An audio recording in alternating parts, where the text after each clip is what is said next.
राजस्थान राज्य के लिए लगभग जिसकी जनसंख्या 8 करोड़ है, इन लोगों के भविष्य को सुरक्षित रखने के लिए, आने वाली पीढ़ियों के विकास के लिए, सभी लोगों को सुखी और संपन्न बनाने के लिए मैंने 18 फॉर्मूले बनाए हैं। अगर इन 18 फॉर्मूले को ईमानदारी से अगर सरकारें लागू करें तो प्रत्येक व्यक्ति सुखी, संपन्न और समृद्ध हो सकता है। ये 18 फॉर्मूले इस प्रकार से हैं। पहला फॉर्मूला है विधायकों की संपत्ति की घोषणा, जिसमें मुख्यमंत्री और मंत्रियों, पूरे कैबिनेट मंत्रियों के सहित। इसका मतलब है कि प्रत्येक वर्ष बजट सत्र से पहले प्रत्येक विधायक, मुख्यमंत्री और मंत्री सभी अपनी पूरी संपत्ति का ब्यौरा राज्य को बताएंगे, उसके सोर्स के बारे में बताएंगे, ताकि एक ईमानदार व्यवस्था स्थापित हो सके, एक सिस्टम में एक ईमानदारी व्यवस्था उत्पन्न हो सके। इसके लिए ये नीति बहुत जरूरी है। दूसरी नीति है विधायकों की कार्य योजना नीति। प्रत्येक बजट सत्र में, जो पिछला साल है उस बजट सत्र में प्रत्येक विधायक ने अपने विधायकी जो क्षेत्र है उसमें क्या विकास किया है उसका ब्यौरा बताएंगे, क्योंकि वो एक वेतनभोगी विधायक है तो उसका ये कर्तव्य बनता है कि अपनी जनता को बताए कि मैंने पिछले वर्ष में कितना विकास किया है, और आने वाले साल में उस अपने जनता के लिए एक ब्लूप्रिंट तैयार करना चाहिए कि मैं आने वाले समय में ये व्यवस्था ही करूँगा, अपने क्षेत्र में ये विकास करूँगा। तो ये दूसरी नीति बहुत ज़रूरी है। तीसरी है नई कृषि सुधार और स्वामीनाथन रिपोर्ट नीति, क्योंकि राजस्थान के मैक्सिमम, अधिकतम जो जनसंख्या है वो एग्रीकल्चर पर डिपेंड करती है।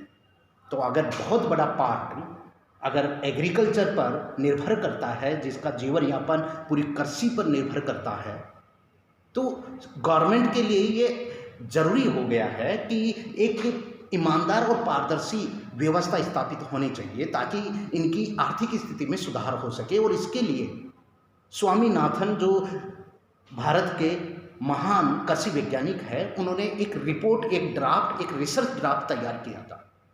तो उसको एक ईमानदारी से राज्य में ये व्यवस्था और नीति लागू करनी चाहिए, ताकि कृषि से संबंधित लोगों या उस पर जो निर्भर कर रहे हैं उनकी आर्थिक स्थिति मजबूत हो सके। चौथी है 1 ईयर कैलेंडर नीति। 1 ईयर कैलेंडर नीति सरकारी नौकरियों के लिए, इसका मतलब है कि विज्ञप्ति निकालने से लेकर और बच्चों की पोस्टिंग तक का जो पूरा प्रोसेस है, वो पूरा प्रोसेस 1 साल में कंप्लीट हो जाना चाहिए, जो कि अभी ऐसा नहीं हो रहा है करप्शन की वजह से। तो ये जरूरी है कि इस प्रकार की नीति बनाएं। चौथा है भ्रष्टाचार मुक्त राजस्थान नीति। आप आए दिन देख रहे होंगे कि प्रत्येक दिन कोई ना कोई सरकारी कर्मचारी भ्रष्टाचार में लिप्त होता हुआ न्यूज आती है। मीन्स पटवारी से लेकर कलेक्टर तक जितने भी पोस्ट है या जितने भी लोग काम करते हैं, चाहे वो छोटी पोस्ट हो चाहे बड़ी पोस्ट हो, सभी लोग इस भ्रष्टाचार में इन्वॉल्व है। तो ये बहुत ज़रूरी है, क्योंकि बजट का अधिकतम जो हमारा पार्ट है, अधिकतम जो बजट का भाग है, वो भ्रष्टाचार में खराब हो रहा है, भ्रष्टाचार में जा रहा है। तो इसलिए एक स्ट्रॉन्ग पॉलिसी बनानी चाहिए ताकि राजस्थान भ्रष्टाचार से मुक्त हो जाए। चौथा है नारी सुरक्षा। ये भी बहुत ज़रूरी है, क्योंकि राजस्थान नारी असुरक्षा के मामले में पूरे देश में नंबर 1 स्थिति में है। इसलिए इसको बिल्कुल गंभीरता से लेना चाहिए। तो इसकी एक ऐसा मानदंड या ऐसी पॉलिसी जो कि पिछले सालों के डाटा से एनालिसिस करके और उसमें हम क्या अपग्रेड कर सकते हैं, उस प्रकार की एक व्यवस्था स्थापित करनी चाहिए। 7वां है हमारा राज्य हमारा व्यापार नीति।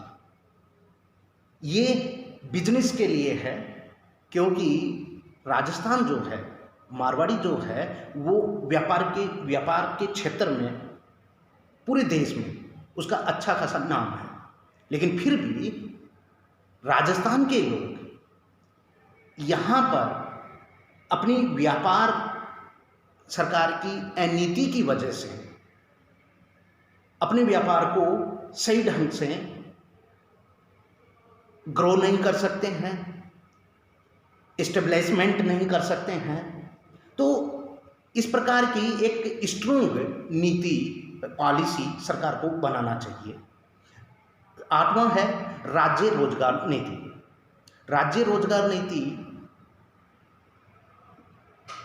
इस प्रकार से बनानी चाहिए कि ताकि जितनी भी पॉपुलेशन है या जो बच्चे एजुकेशन कंप्लीट करके जैसे ही वो यूनिवर्सिटी और कॉलेज से बाहर निकलते हैं तो उनके हाथ में एक रोजगार होना चाहिए।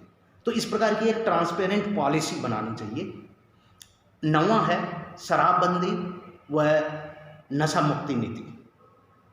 इस पर भी गवर्नमेंट को एक्शन लेना चाहिए। 10वां है त्वरित व समान न्यायिक व्यवस्था नीति। 11वां है नई शिक्षण शिक्षा नीति। 12वां है भिखारी एवं निर्धन पुनर्वास नीति। 13वां फॉर्मूला है एक राज्य एक दिन वेतन नीति। 14वां फॉर्मूला है मानव तस्करी एवं अपराध रोकथाम नीति। 15वां फॉर्मूला है पर्यावरण संरक्षण नीति। 16वां फॉर्मूला है नई चिकित्सा नीति। 17वां फॉर्मूला है स्वच्छ जल एवं वर्षा जल संरक्षण नीति। और 18वां फॉर्मूला है बजट कार्य योजना नीति। ये कुल 18 फॉर्मूले हैं। अगर इन 18 फॉर्मूले को मैं कह रहा हूं कि अगर हॉनेस्ट से अप्लाई किया जाए तो पूरी प्रजा जनता लगभग 8 करोड़ जो जनसंख्या है राजस्थान की वो सुखी और समृद्ध हो सकती है। इन सभी 18 फॉर्मूले क्यों जरूरी है या इनके लिए किस प्रकार की पॉलिसी बनानी चाहिए गवर्नमेंट को, इसका मैं विस्तृत रूप से डिटेल में आप सबको बताऊंगा कि किस प्रकार से ये प्रोसेस होनी चाहिए, पॉलिसी मेकिंग कैसे होनी चाहिए, इसके बारे में बताऊंगा। Okay, thank you.